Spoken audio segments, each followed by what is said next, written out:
मेरे प्यारे विद्यार्थियों, माध्यमिक गुरुजी में आप सबों का हार्दिक स्वागत है। आज हम एक लेखक, कवि और साहित्यकार के जीवन परिचय से रूबरू कराने जा रहे हैं। हिंदी विषय में अक्सर कवियों, लेखकों, साहित्यकारों से संबंधित प्रश्न पूछे जाते हैं, जिसकी जानकारी 8वां, 9वां, 10वां वर्ग के विद्यार्थियों को होना नितांत आवश्यक है।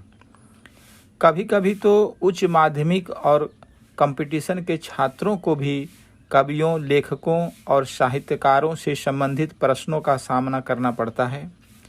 आज हम आप सबों को जयशंकर प्रसाद जी के जीवन से संबंधित जानकारी देने जा रहे हैं। आप हमारे साथ इस वीडियो के अंत तक बने रहें ताकि पूरी जानकारी मिल सके। अब ज़्यादा देर ना करते हुए ले चलते हैं जयशंकर जी के पास। हिंदी साहित्य के नवीन काव्यधारा के प्रवर्तक स्वर्गीय जयशंकर प्रसाद जी का जन्म काशी के एक वैश्य परिवार में संवत 1944 में हुआ था। पिता श्री देवी प्रसाद साहित्य के महान प्रेमी थे। इनके यहाँ साहित्यकारों का जमघट लगा रहता था, जिसका प्रभाव बालक जयशंकर पर भी पड़ा। प्रसाद जी स्कूल में केवल 7वीं श्रेणी तक की शिक्षा पाई थी कि उनके पिता का देहांत हो गया। फलस्वरूप इनके अग्रज शंभु रत्न इनके पढ़ने की व्यवस्था घर पर ही कर दी और इस प्रकार इन्होंने घर पर ही हिंदी, अंग्रेजी, संस्कृत, उर्दू और फारसी का अच्छा ज्ञान प्राप्त कर लिए थे। प्रसाद जी के काव्य रचना की प्रतिभा बाल्यकाल से ही थी। कुछ काल के उपरांत इन्होंने इंदु नामक मासिक पत्रिका निकालना आरंभ किया और उसी में इनकी रचनाएं प्रकाशित होने लगी। व्यवसाय के क्षेत्र में रहते हुए भी इनका अध्ययन तथा रचना कार्य जारी रहा। प्रसाद जी की प्रतिभा बहुमुखी थी। काव्य के साथ साथ इन्होंने नाटक, उपन्यास, कहानियाँ तथा निबंध भी लिखे। इनके लिखे काव्य ग्रंथों में कामायनी, आंसू, लहर, झरना एवं प्रेम पथिक बहुत प्रसिद्ध है। इनमें कामायनी महाकाव्य श्रेष्ठ है तथा दूसरा स्थान आंसू का है। नाटक के क्षेत्र में प्रसाद जी ने बहुत महत्वपूर्ण कार्य किए। प्रसाद जी स्कंदगुप्त, चंद्रगुप्त, आजात शत्रु तथा राजश्री आदि नाटक लिखकर हिंदी नाट्य साहित्य को गौरवान्वित किया। इनके अलावा इन्होंने कंकाल, तितली तथा इरावती नामक 3 उपन्यास भी लिखे। इनकी कहानियों के संग्रह छाया, आकाशदीप, आंधी तथा इंद्रजाल के नाम से प्रसिद्ध है।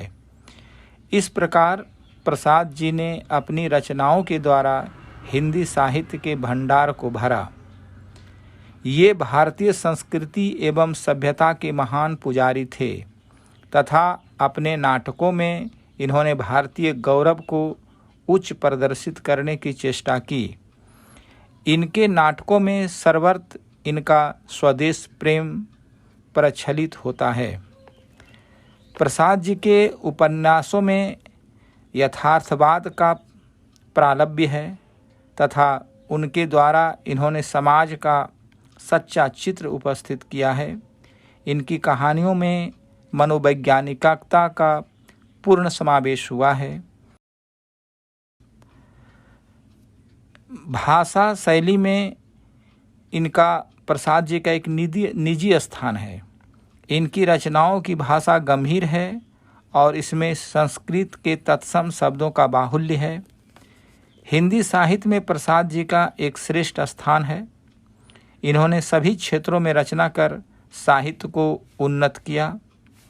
छायावाद युग के प्रथम प्रवर्तक प्रसाद जी की प्रतिभा की विशद व्याख्या यहाँ संभव नहीं है।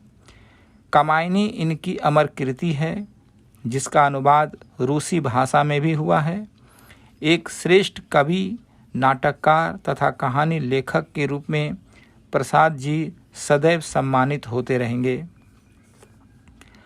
प्रसाद जी ने संवत 1994 की कार्तिक शुक्ल एकादशी को इस आसार संसार से सदा के लिए प्रस्थान किए।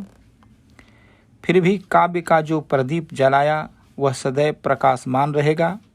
इनके संबंध में हिंदी के सुप्रसिद्ध आलोचक श्री नंद दुलारे वाजपेयी ने कहा कि प्रसाद जी अपने युग के सबसे बड़े पौरुषवान कवि थे और भारत के सर्वश्रेष्ठ साहित्यकारों में इनका स्थान सदैव ऊंचा रहेगा। विद्यार्थियों, यदि आप हमारे चैनल पर प्रथम हैं तो इस चैनल को लाइक करें, शेयर करें और सब्सक्राइब करके बगल के बेल आइकन को ज़रूर प्रेस करें ताकि इस प्रकार का वीडियो का नोटिफिकेशन आपको मिलती रहे। मिलते हैं दूसरे वीडियो के साथ। जय हिंद।